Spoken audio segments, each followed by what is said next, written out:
Good morning, good morning! Ice out! Thank you, good morning everybody. My name's Desmond Surrett, I'm with Community Change Action. I am proud to be here with our friends from Minnesota who are setting an example of what courage looks like in our times, of what it means to resist, of what it means to be a good neighbor. A little over a month ago, the Trump administration unleashed an attack on Minneapolis in a racist attempt to scapegoat black Somali women. Families have been torn apart. People abducted. People hiding in their homes. Schools and businesses are at a standstill. Military-style operations at childcare centers. I can't believe I'm saying that. Federal agents tear-gassing students. People shot in the streets. And no one has been held accountable. I repeat, no one has been held accountable. And somehow, in the halls just behind us, there is a debate occurring about whether we should continue to fund this violent, lawless, terrorizing force to the tune of billions of dollars.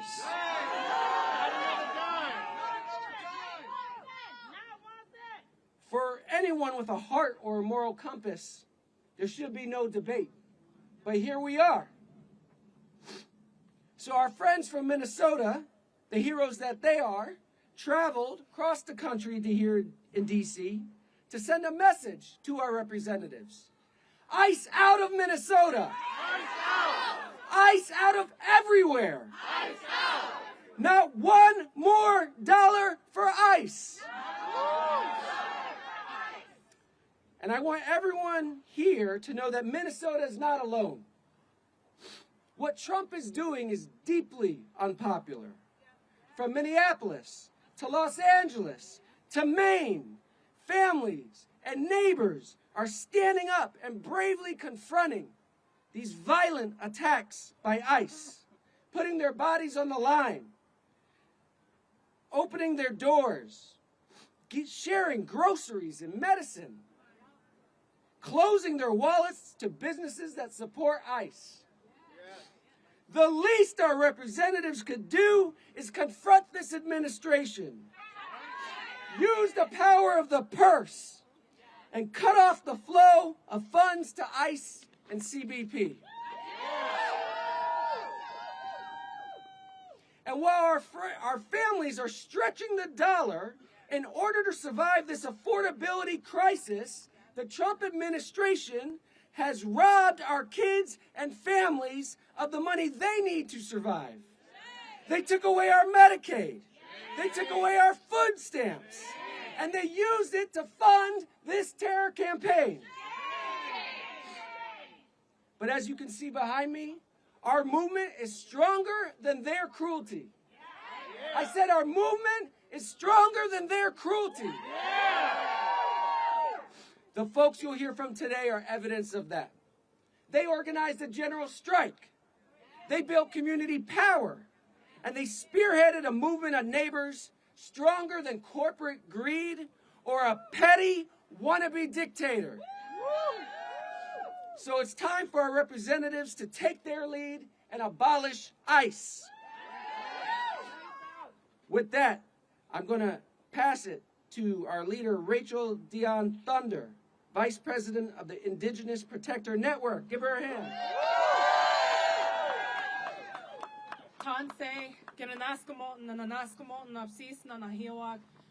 Rachel Dion Thunder. I just said hello and thank you. Thank you to everybody that is watching, listening, and resisting what is happening across these lands. I'm the Vice President of the Indigenous Protector Movement. I'm also a second-generation American Indian movement. I come here speaking for our relatives in Minneapolis and across all Indigenous lands to acknowledge where we are and that as Native people, as Indigenous people, we have existed long before the United States government ever existed. That's right. What is now known as Minneapolis and Minnesota is the unceded, stolen land of the Dakota people.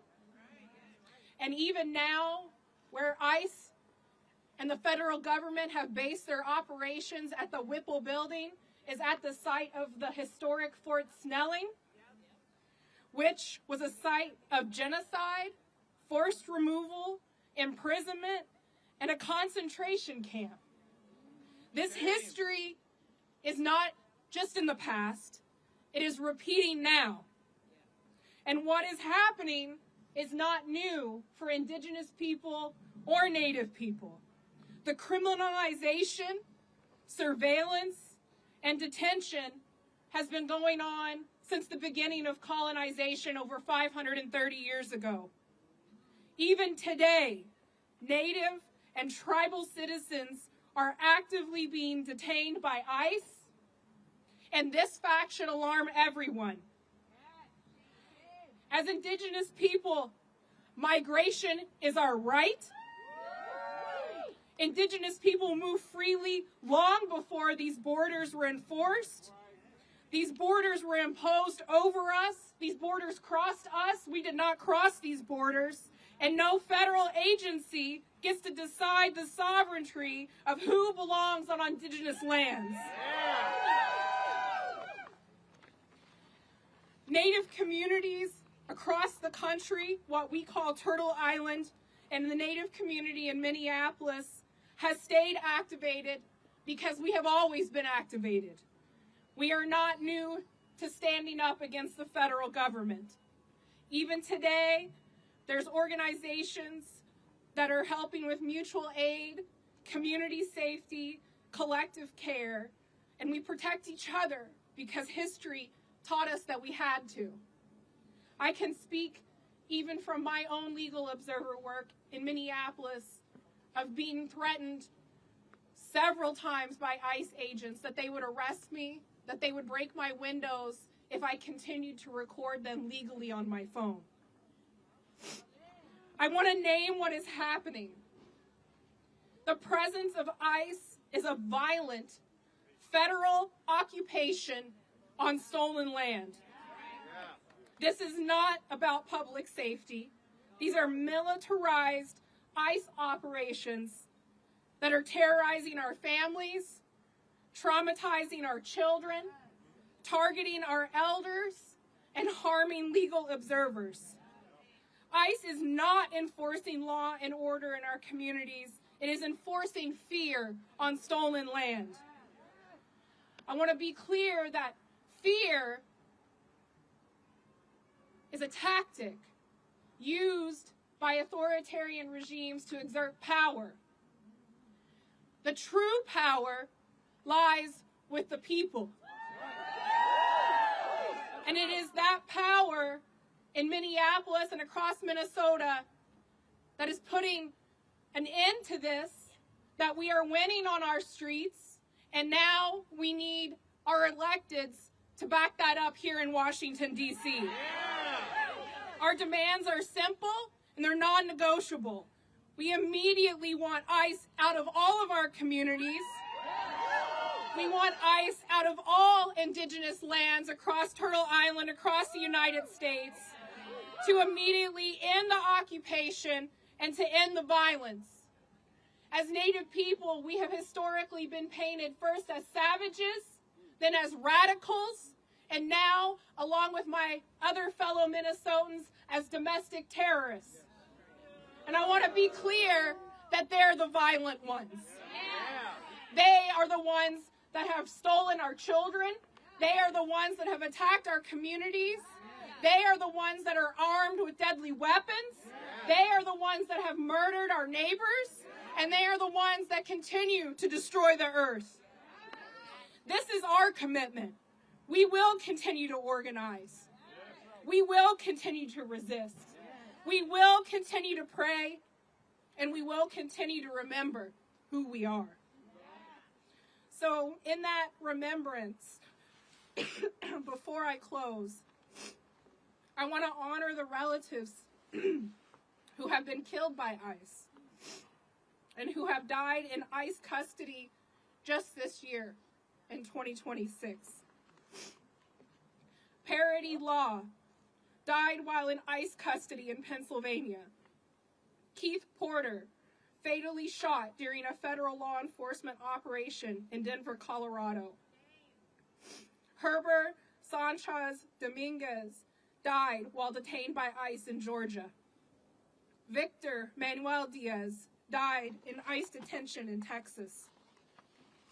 Luis Beltran Yanez Cruz died after being held in an ICE facility in California. Luis Gustavo Nunez Caceres died while detained by ICE in Texas. Gerardo Lunes Campos died while in ICE custody in the United States. Alex Preddy, publicly executed by federal immigration agents in Minneapolis, Minnesota. And Renee Nicole Good, fatally shot by an ICE officer in Minneapolis, Minnesota. At this time, I want to take a moment of silence.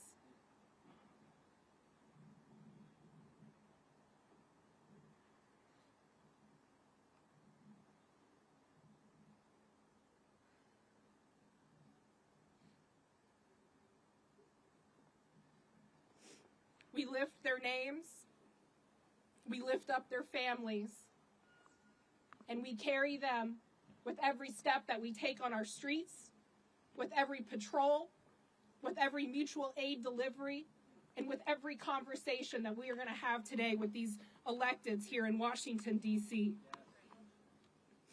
In closing, I want to say that land back is not symbolic. ICE out is not a slogan. These are survival demands. These are sovereignty demands. And these are responsibilities to future generations. I want to thank everybody for being here. I want to thank my fellow Minnesotans for traveling all the way here.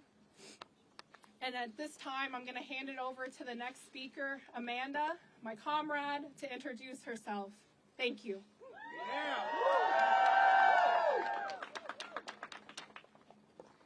Hello, and thank you for being here today. My name is Amanda. I am very loud. And I am the director of a childcare center in Minnesota. On Tuesday this week, 4 ICE vehicles followed a car into the parking lot of our childcare center. Our center went into its 4th ICE lockdown of this year. All of these because ICE agents were on or near our childcare center. Every time it leaves me, our teachers, staff, and families scared and angry. In over 30 years as a child care professional, I have never had a lockdown until 3,000 ICE agents descended on Minnesota in January. And the truth is, other child care centers have experienced much worse.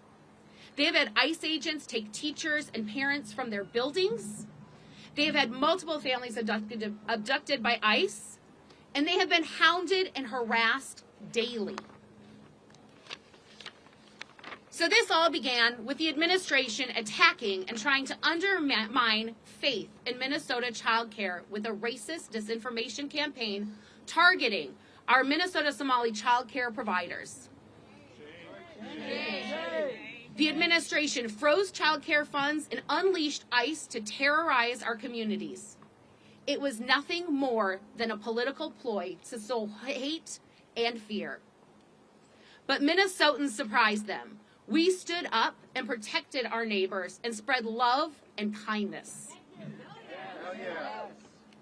In the best of times, working in childcare is both challenging and extremely rewarding as we help children learn and grow. And unfortunately, these have not been the best of times. Childcare workers like me throughout Minnesota have added new responsibilities to our already hectic days as we try to find ways to keep our children, families, and staff fed, housed, and safe. It's exhausting. It breaks my heart that anyone is afraid to leave their home out of fear they will not return at the hands of our U.S. government. And the damage caused by ICE in our communities will take a long time to heal and repair.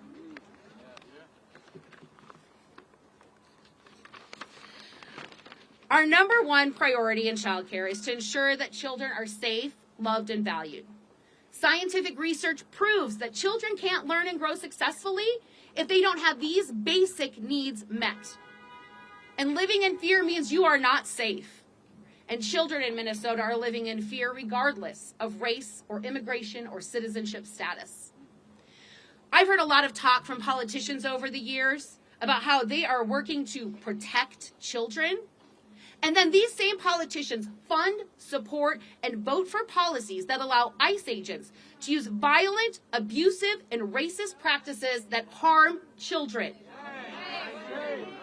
They are harming children, not protecting them. And to our elected leaders, if you truly want to protect children, don't vote for a bill that provides ICE with more money to continue harming those children and families.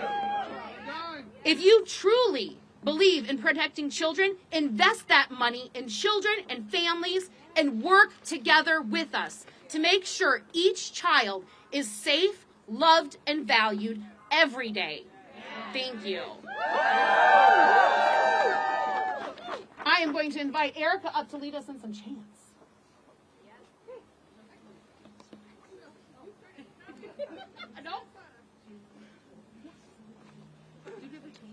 Ice out! Ice out! Ice out! Ice out! Ice out! Ice out! Ice out! Ice out! Ice out! Ice out! Ice out! Ice out! Ice out! Ice out!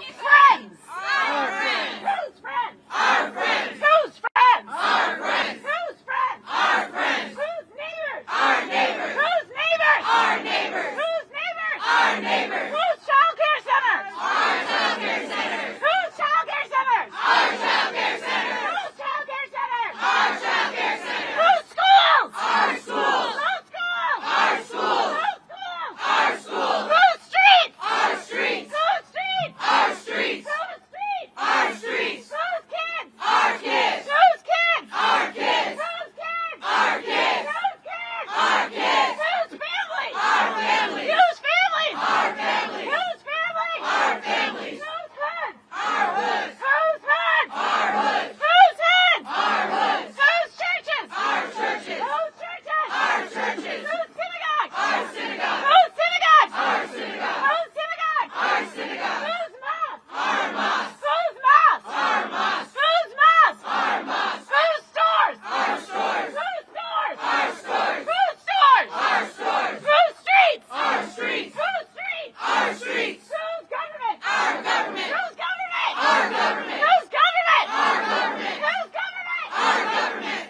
No funding for ICE!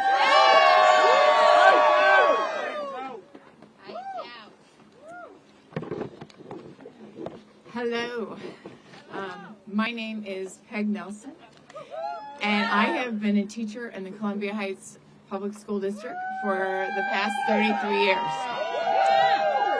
In my 33 years as a teacher, I have never experienced any disruption in learning or threat to any of our students' safety like the current ICE occupation in Minnesota. These actions have changed the very fabric of our Columbia Heights schools and have made every student, teacher, parent, community member less safe. Columbia Heights schools and all of us have adversely affected the learning and impacted all of the students regardless of their immigration status. It is not normal for elementary age kids to see a large portion of their classmates gone. It is not normal for our hallways to have refrigerators, freezers, and stacks of boxes with food and supplies for our families that are afraid to leave their homes. While teachers are trying to maintain normalcy for our students, there's a level of fear constantly that permeates our buildings. Many families are afraid to send their children to school. One day last month, we had 200 students absent from our school out of our 570 students. On average, we have about 130 students absent each day from our schools. They're afraid to come to school. Our school population is 66% Hispanic. They are being disproportionately impacted. Our district recently began offering an online option for our students who do not feel safe coming to school in person. But as COVID showed us, virtual learning is not the same as being in class. Students fall behind because they're unable to attend the class safely. A colleague who teaches special education at our high school reported they had immigration agents actually pull vehicles into the courtyard at the high school, and the agents were there in the courtyard where our students eat their lunch when it's warm, and the students could view that from their school windows. Obviously, the students were very bothered by the fact that the agents were on the property, and again, they felt unsafe.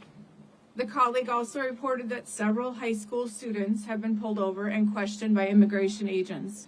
One student who has a speech impairment reported that agents mocked them, that student, mimicking the speech impairment while speaking to that student. Agents asked him where the student's mommy was because they knew that student drove their mother to and from work because she felt unsafe. The message was that the agent would eventually detain his mother. The student arrived at school shaking and crying from this terrifying and cruel encounter. This harassment goes beyond just the students and their families. Our principal, our superintendent, our school board chair have all been followed and harassed by ICE agents often after speaking publicly.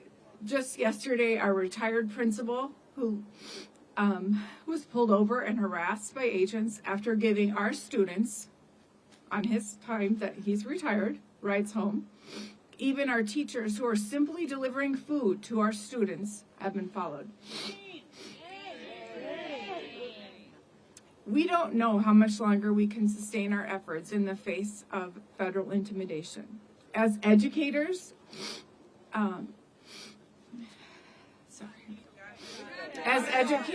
for the sake of our children, we need ICE to stay away from our schools and out of Minnesota. If they do truly leave Minnesota, no child in America should go through what Columbia Heights and other schools in Minnesota have endured. ICE needs to stay away from schools everywhere. Thank you so much for listening today, and please welcome now Senator Erin May Quaid.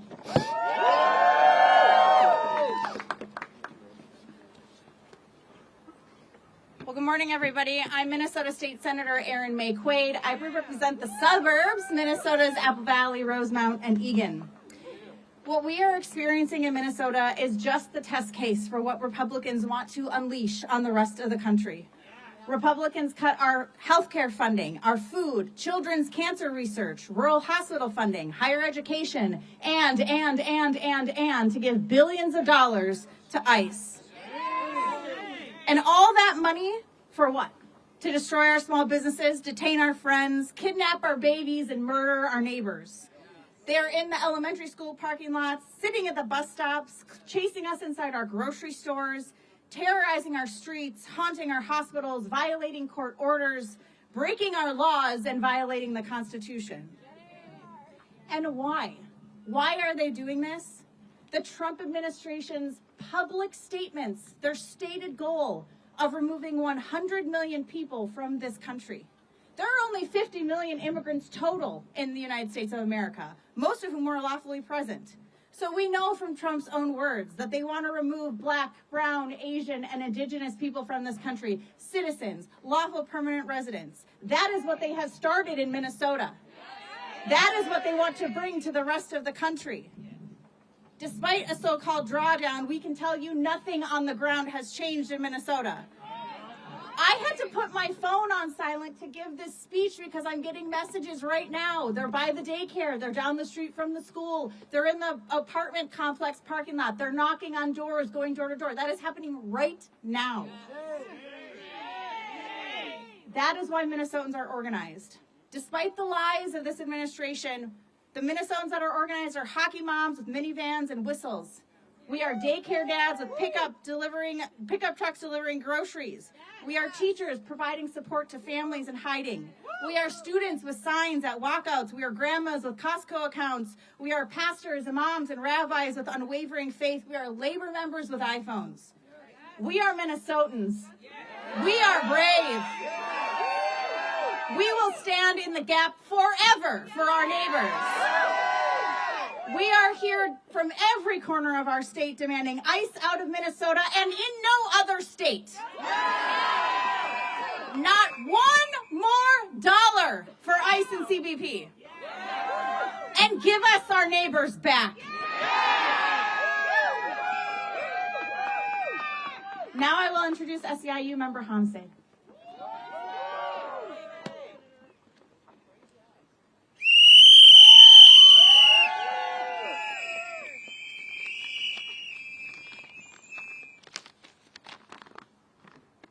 Good morning, everybody.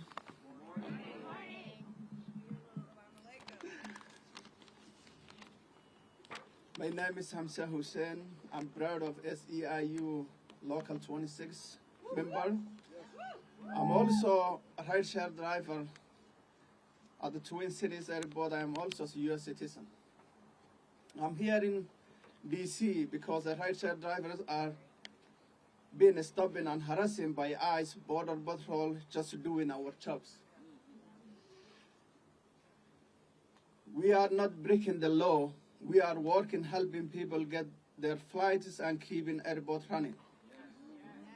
We are not only one hunting on our states, and increased ICE activity has created widespread fear, anxiety, and public crisis.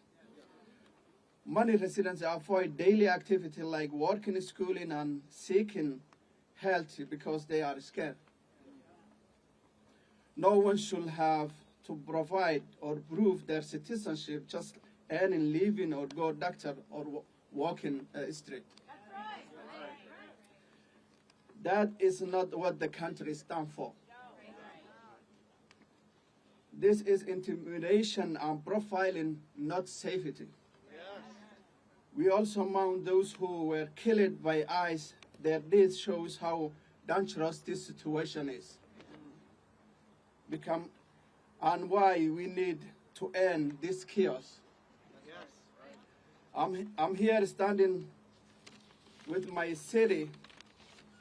This has to stop. Our airport, schools, and communities should be a place of safety, dignity, and respect. Our tax dollars are to be used to reflect American value, not tear families apart or killing the citizens. We need ICE out of Minnesota. We need ICE workplace and out of Minnesota. Thank you all.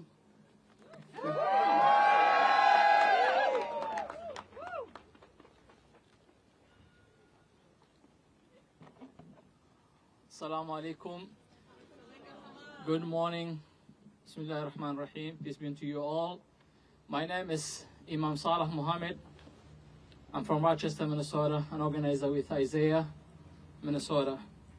I want you to say, we stand up when I say, when dignity is threatened, We stand up.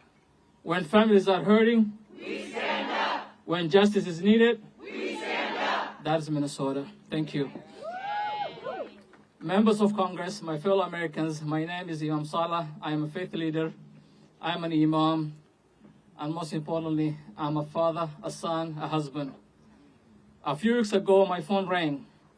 It was my mother. Her voice sounded urgent. She said, come home, I need help finding something. When I got there, she was searching through drawers, papers, old folders. I asked her, what are you looking for? She said, my passport. Then she paused and asked me a question I never imagined I would hear from her. Should I carry the real one in my purse or a photo of it, digitally on my phone? My mother is in her late 70s. She lived in this country nearly 30 years. She worked her entire life. She helped build the very school she still works today. She is a U.S. citizen. She is a law-abiding citizen. She has never had any citation, even a parking ticket. And yet in her own home, in her own town, not traveling anywhere, she felt like she needed to carry a proof that she belongs. That moment broke something inside me, because for the first time in her life, she felt like her belonging could be questioned. For more than 20 years, whenever I return from traveling abroad, I am pulled aside, taken into a room, questioned, where did you go, Salah? Who paid for it? Why were you there? And we are constantly told, just carry your papers and you'll be fine. If you are documented, you should be okay. But many of our neighbors learned it, didn't always feel that. It wasn't simple. If you look like me, if you spoke with an accent like mine, in those moments, papers didn't always matter. And the truth is, this is not new for us Muslims. Since 9/11, many of us have been questioned, stopped, detained, and made to feel suspect simply because who we are. History shows a painful pattern in this country. Fear is often turned on one community at a time. There was a time when it was Black Americans were property under slavery on Jim Crow. There were times when Irish and Italian immigrants were treated as outsiders, as threats to a less than. Today, many in our Somali community feel that same weight, different generation, same pattern. But history also teaches us something else. Every time this country has faced that moment, people of conscience stood up and said, this is not who we are. We cannot ignore what happened in Minnesota. Two of our neighbors, Renee Good, a mother, Alex Brady, an ICU nurse who took care of our veterans, lost their lives in encounters with federal agents. Their deaths shook our communities. This is not politics. This is pain. This is about trust. This is about dignity. This is about whether power answers to the law. Because in a constitutional democracy, no one is above the law. No badge, no agency, no institution. And when communities feel targeted, something changes. Restaurants have become empty. Small businesses are struggling. Grocery stores are quiet. Children become afraid to go to school. Fear enters our neighborhoods, and when fear enters, dignity leaves. Let me say this clearly. This is our country too. We work here. We raise our children here. We serve here. We build here. We belong here. God says in the Quran, chapter 17, verse 70, and we have honored the children of Adam, not some. It did not say it said all the children of Adam. Every human being carries dignity. Every person has honor. Every child deserves to feel safe. No human being is illegal. No child is an alien. I'm not sharing this story to invite sympathy. I am sharing it to awaken conscience. Members of Congress, we did not come here just to speak. We came to ask you to lead. No more blank checks. No more funding without accountability. We need real investigations, real oversight, real consequences when lives are lost. And to the watching American people, you matter in this moment. If you hear these stories and stay silent, if you feel something in your heart and do nothing, then nothing changes. Call your representatives, call your senators, write, speak, because history always asks one question. When people were afraid, when dignity was on the line, where were you? And we should be able to answer that. One day our children will ask what we did when fear knocked on our neighbor's door. Let us be able to answer and say, we did not stay silent. We stood up, we spoke, and we chose dignity over fear. Thank you, Minnesotans. And I would like to invite Patty O'Keefe.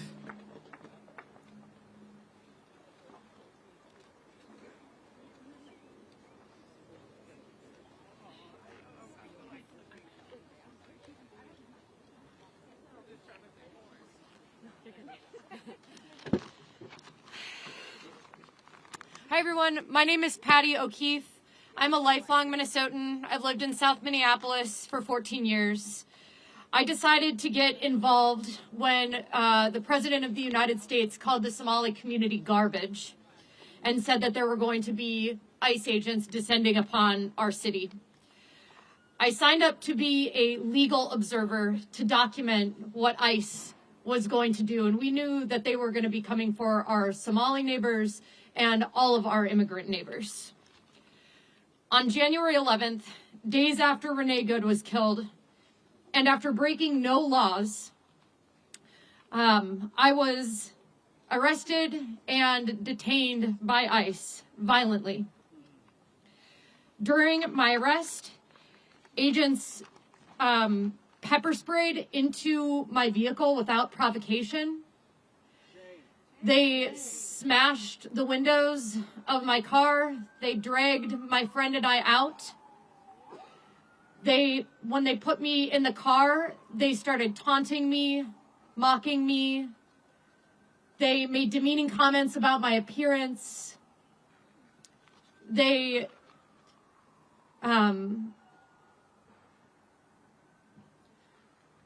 said the worst thing. One of the agents said, "You guys gotta stop obstructing us. That's why that lesbian bitch is dead." Speaking about Renee Good.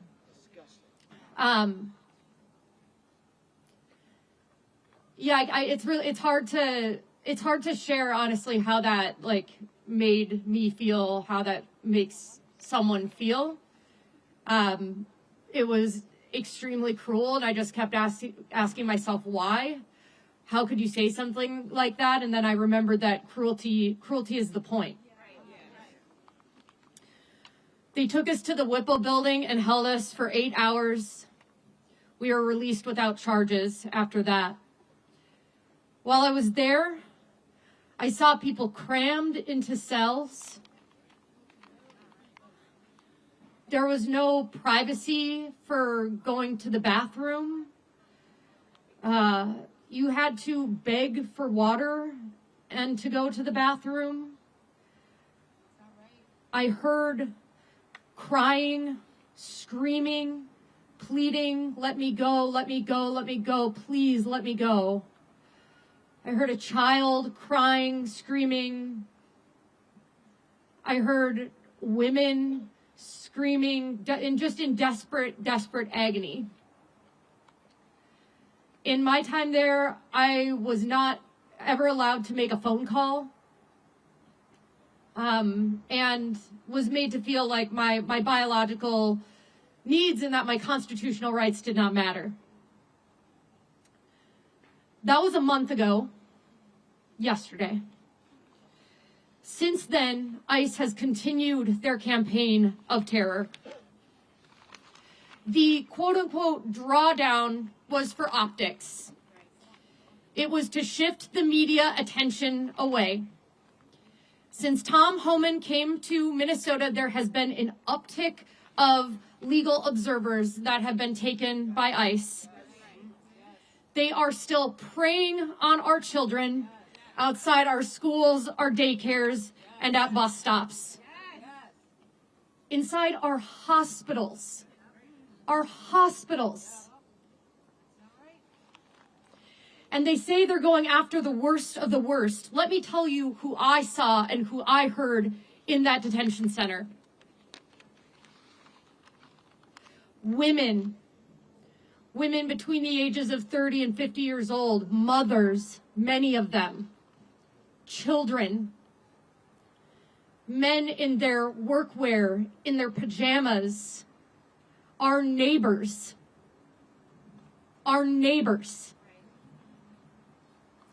These are not criminals. So no, it is not slowed down. And Minneapolis, Minnesota, will keep fighting back against this complete unraveling of our constitutional rights and of our dignity. But we won't let them take that from us, our dignity. We here today, we have left the communities that we are defending. We are all playing roles in our community back home. We have come here today to tell Congress that we need support. All the money that the GOP has stolen from us, from our health care, our childcare, food assistance, has supercharged this campaign of terror in Minnesota and across the U.S. What is on the table today is an additional billions of dollars in funding. And to that, we demand not a penny more. No more. In Minnesota, we have been bravely confronting ICE. The least our Congress members can do is confront the Trump administration by using the power of the purse to curtail this campaign of terror. So, stand with Minnesotans. Stand with the majority of Americans. Stand with justice. And say not one penny more. Thank you. And I'm going to be introducing Ruth to come up now. Actually, slight change of plan. I'd like to pass the mic to Representative Morrison, representing Minnesota's 3rd Congressional District.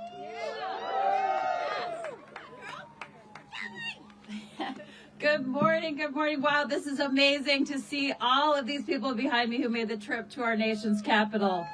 Yet again, doing what Minnesotans do best, going to incredible lengths to stand up, speak out, and protect our neighbors.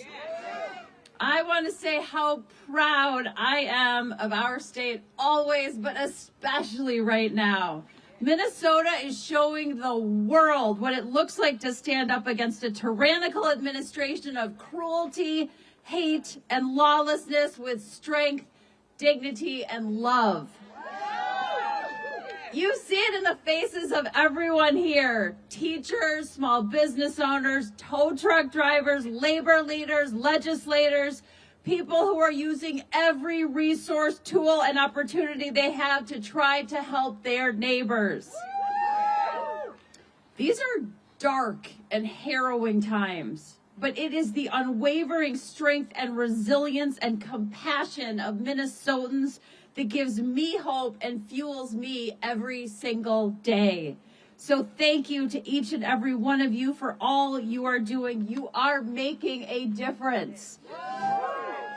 What's happening on our streets is wrong. The Trump administration's campaign of terror and retribution against the people of our state is wrong. Every single day, we are seeing unconscionable civil rights abuses, constitutional rights abuses, human rights abuses. I saw it last week when I performed oversight of the Whipple detention facility in Minneapolis. People in leg shackles, people sleeping on frozen concrete floors with no blankets, no real food, no real medical care. The cruelty and lack of humanity is a disgrace to who we are and is beneath what we should expect in the United States of America. What the Trump administration is choosing to do to human beings in this country is simply abominable. It's traumatizing our children, traumatizing all of us, and it's not only causing incredible emotional and economic harm, the violence and brutality and inhumanity we are seeing on a daily basis is damaging our moral well-being as a nation. And as we stand here today, I want to be so clear. My Republican colleagues who control the House and the Senate could stop all of this today. Not in a couple of weeks, not in a couple of months, right now. If they could show a fraction of the courage of the people of Minnesota, a fraction of their patriotism, a fraction of their fierce commitment to defending our democracy, our humanity, our dignity, our decency, our Constitution, and the rule of law. Minnesotans have stepped up for their country. And it is far past time that the Republican majority in Congress do the same. Americans across the country are demanding that Congress finally reasserts its power as a co-equal branch of government. We cannot give one more penny to ICE as long as this lawless agency is violating Americans' constitutional rights, blatantly racially profiling, brutalizing people, terrorizing our communities, traumatizing our children, and killing people in our streets and in their custody. ICE out of Minnesota and ICE off our streets.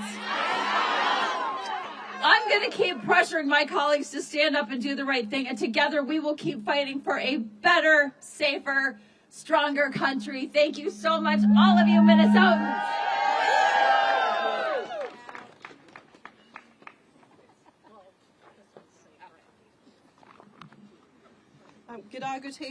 Good morning. Good morning. My name is Ruth Anna Buffalo.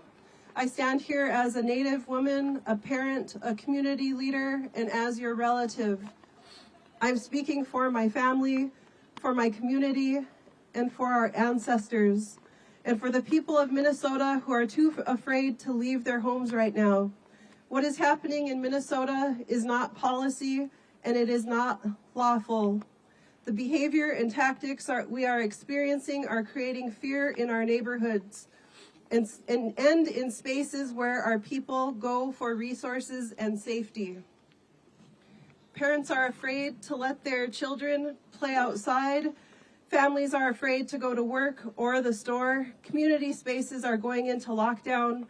Our unhoused relatives pushed further into danger, being taken for no reason and no accountability, and we still have missing relatives at this time from our unhoused population. Where is the accountability?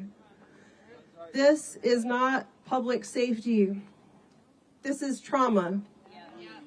And it's happening in our own homelands. When Renee Good was killed, our community witnessed chaos, vehicles left running, blinkers flashing, people frozen in shock.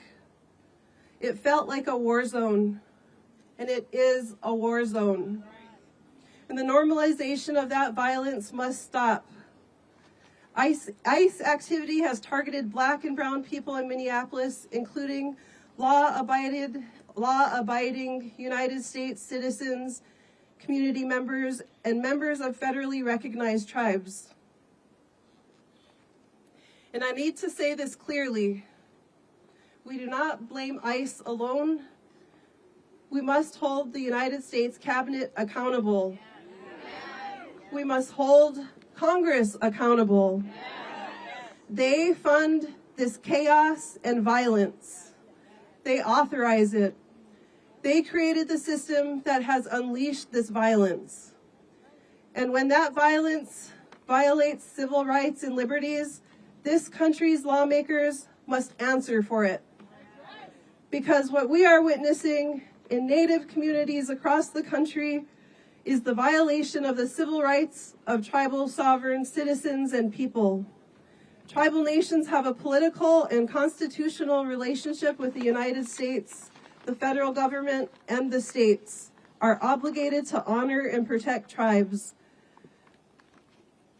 Although we stand shoulder to shoulder with our immigrant relatives, we are not immigrants to this land. We are the first peoples of this country. We are citizens and people of sovereign nations recognized in the United States Constitution. And yet our tribal IDs are ignored. Our sovereignty is dismissed. Our people are targeted, detained, and are still missing. That is a constitutional failure. We are in a constitutional crisis. Congress, the people in power, shape what this country learns about its own history. And our children are still taught a narrow version of tribal Native nations, if we are taught at all. So when these systems act in ignorance and harm tribal youth and adults, especially those relocated to San Francisco, Los Angeles and Minneapolis, Chicago. This harm is not accidental. It is intentional and systemic. There are more than 700,000 citizens, people of federally recognized tribes living in large metro cities today. We are not invisible. We are not outsiders. We belong here. We all belong here. So what have we done? We have done what our ancestors have taught us. We have been good relatives. We helped tribal members obtain identification. We've hosted tribal ID pop-ups. We check on elders. We check on our neighbors. We protect the unhoused. We step in where the system failed. The people of this country are showing up to support our neighbors, but community care cannot replace federal responsibility. Community care cannot replace federal responsibility. And today I'm speaking directly to Congress. Have the courage to protect the Constitution you swore to uphold. Do not give ICE or DHS another dollar, another penny without accountability. Not without civil rights protections, not without recognition of tribal sovereignty. Not without consequences when unlawful violence occurs and continues to occur. This is about the Constitution. This is about innocent people. This is about innocent children. This is about whether this country is willing to protect its own people. Our children deserve to grow up surrounded by love, not surveillance. By dignity, not fear. By safety, not generational state violence. We deserve to live in our homelands free from repetitive harm by the United States federal government. The world is watching, our communities are watching, and future generations are counting on the decisions being made right now. So hear us clearly. Hold them accountable. Not just ICE, Congress, and the cabinet. Hold them accountable. No more funding without accountability. No more unlawful violence. No more ignoring tribal nations. Reach for courage. Vote to protect the Constitution. Vote to protect innocent people. Vote to protect the future of this country. We are still here. We are sovereign, and we will not be silent. We are still here. We are sovereign, and we will not be silent.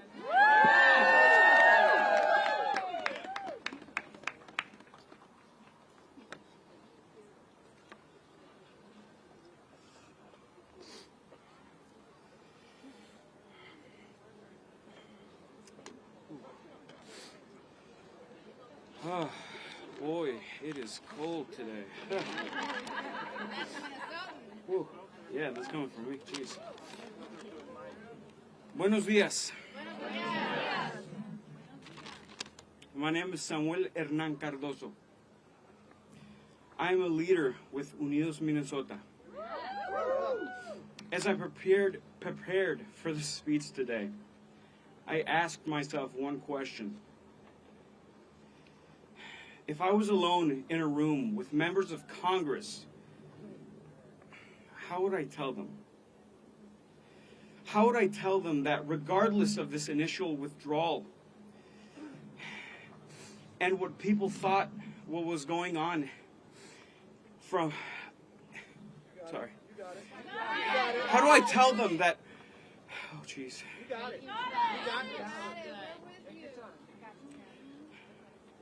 How do I tell them that regardless of this initial withdrawal and what people thought what was going inside of our state from the outside, that we're still occupied and have been occupied for the past 6 weeks? Yes.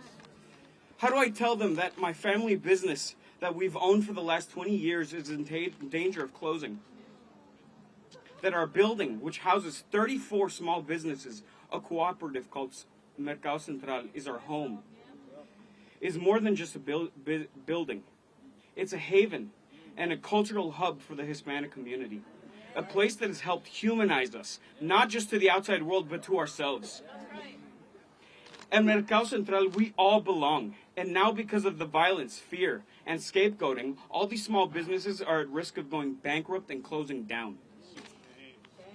How do I tell Congress that since December I've had to endure the weight of uncertainty, not just about my future, but also the physical safety and well-being of my family, my friends, and my neighbors all over Minnesota? A weight which makes it hard to breathe at night. Something all of you share with me, I'm sure. And how do I tell them that these businesses, I'm sure we've lost like 98% of our clients in sales, and that every time they come into our businesses, we see the fear in their eyes. Families, we see it. We see how families are stretching every dollar, making impossible choices between basic needs like groceries, rent, or car insurance. Seeing Mercado Central grow quiet has been a heartbreaking experience. A place that was once full of life now feels uncertain and fragile. That loss isn't just emotional, it's economical. And when small businesses struggle, our entire local economy struggles and crumbles. And how do I tell Congress that I'm an American too? That I was born here? That this is my country too? To everybody behind me, I'm fighting alongside you today because 20 years ago, my family made the choice to make Minnesota their home. A land of opportunity in which my siblings and I could have a better, peaceful, and productive life. And it's time that Congress fights for the interests of regular working people, and because of that, I'm here to demand ICE continue to leave Minnesota. We want real accountability for the brutalization and murders of our community. We want no more additional funding. And we want nuestra gente, who are stuck in an unjust limbo, a clear path to citizenship. Thank you.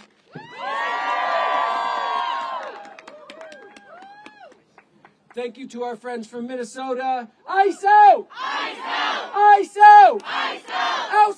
ICE out of Minnesota! ICE out of Minnesota! ICE out of everywhere! ICE out of everywhere! Let's go tell Congress how we feel! Oh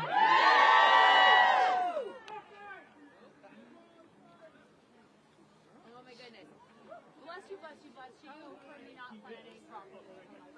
Are you from Minnesota?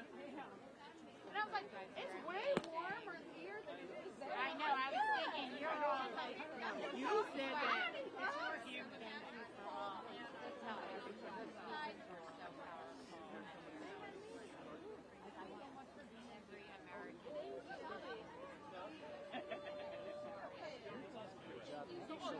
Good luck with everything. Good luck. Thank you all for being here. We just pass it on to you guys on the second generation. All of us. Are you going to testify? Or are you going to be at the hearing? So you don't need those? I brought one. It's in my hotel room. It's supposed to be 30.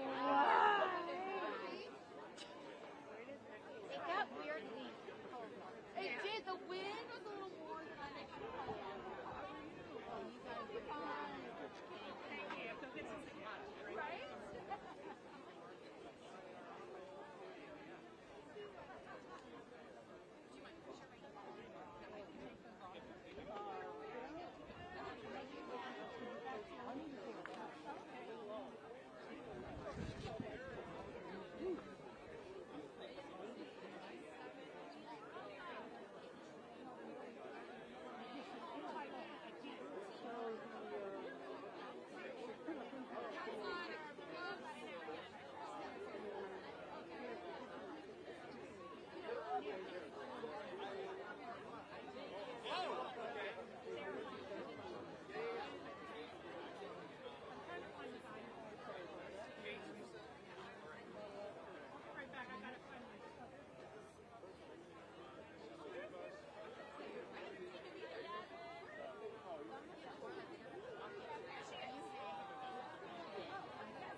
If